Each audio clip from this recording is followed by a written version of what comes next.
Hi, I'm Kim Menkhorst, luxury realtor in Naples, Florida, and in this video, I'm going to tell you what it's really like living in Southwest Florida. The good, the bad, and the ugly.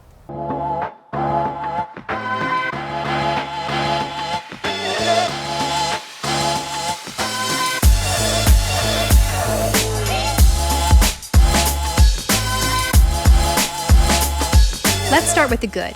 After all, that's probably what you know of Naples if you visited, come to live here seasonally, or have relocated here full-time. Naples, Florida wins award after award and recognition year after year for being the best place to live or the best place to retire, the #1 place quality of life, and so much more. Located as far south as you can go on Florida's west coast, sits the peaceful yet luxurious town of Naples. It's known as a quiet getaway for millionaires and billionaires who like to fly under the radar. An oasis of nature and warm weather combined with the luxuries of fine dining, high-end living, and the peaceful outdoors, Naples, Florida is truly a town like no other. With a population of just over 300,000 in the county, it draws people in from all over the world, making it truly an international town, providing a unique destination for those who enjoy the finer things in life. Do you like beaches? We have a few of those. But there's more to this town than just the iconic photos of the Naples Pier and the warm blue waters of the Gulf. How about shopping? From luxury boutiques downtown to high-end shops at Waterside, we even have outlets up in Estero, which is close by and near the airport if you're looking for a deal.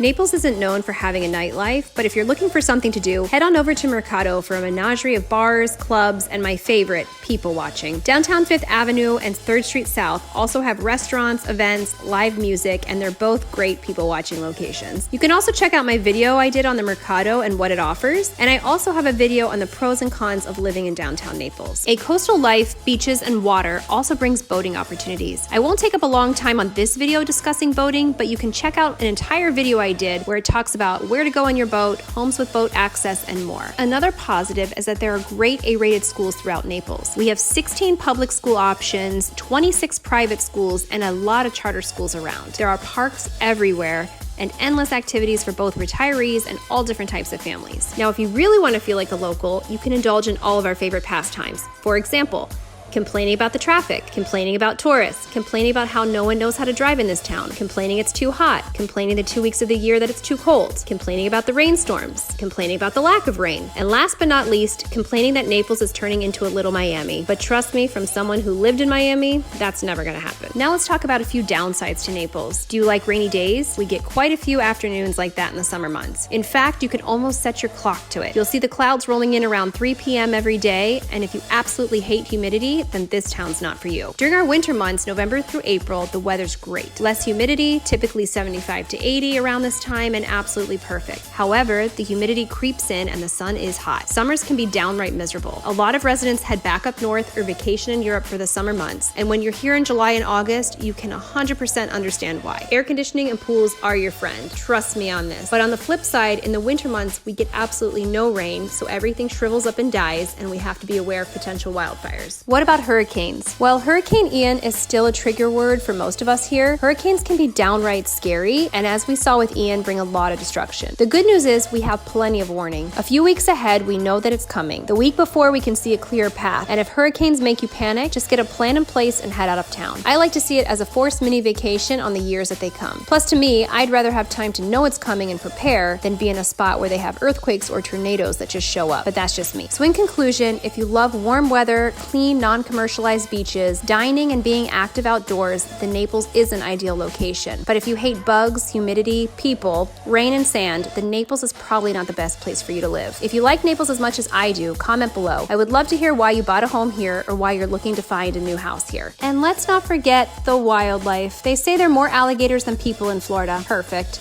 Just what everyone wants to hear. But here's my best advice. Do not swim in fresh water. Do not walk your dog or yourself close to the edges of fresh water, which includes lakes and canals. There is no way you're gonna find me doing this ever in Florida. But if you live in town, alligators are a rare sighting, and to be honest, I still get excited when I see them sunning themselves. We never get to see them, so I love it. But how about some animals that they don't tell you lives in Southwest Florida? Like the black bear. Yes, you heard me. You would think these bears would fall over dead from their fur in the heat, but for some reason, there are a lot of black bears here. But don't worry, unlike grizzlies, they usually just make a mess in your garbage can. We also have bobcats, protected Florida panthers, deadly snakes, and then the grossest to me is pythons and cockroaches. But it's Naples, so here we call them palmetto bugs. It doesn't sound as gross. We also have mosquitoes and no-see-ums, you know, the bugs that you can't see, but they bite you too. Then there's seasonal traffic and not being able to get into restaurants. Yes, you have to suffer living here during season, which is January through April. The roadways get congested, going out to eat and getting a reservation is a nightmare, unless you like to eat at 4:30 or 9 o'clock p.m. Every year we all say, wow, we've never seen the traffic this bad, but it's true. It keeps getting worse because the secret is out about our town being amazing. However, if you live here full time or come back and forth throughout the year, just have some patience and wait it out. The crowds do die down and traffic flows become less frustrating in our off season. We also build our houses to withstand 150-mile-per-hour plus winds, and just make sure you're not in a flood zone before you buy, but I'll help you navigate all of that. Finally, another negative is that although this is a very wealthy town, there are not a lot of options if you're looking for high-paying executive-level corporate jobs. However, if you're an entrepreneur, there are options to earn a good living, but most high-net-worth individuals make their money elsewhere, work remotely, and then just happen to own a house here.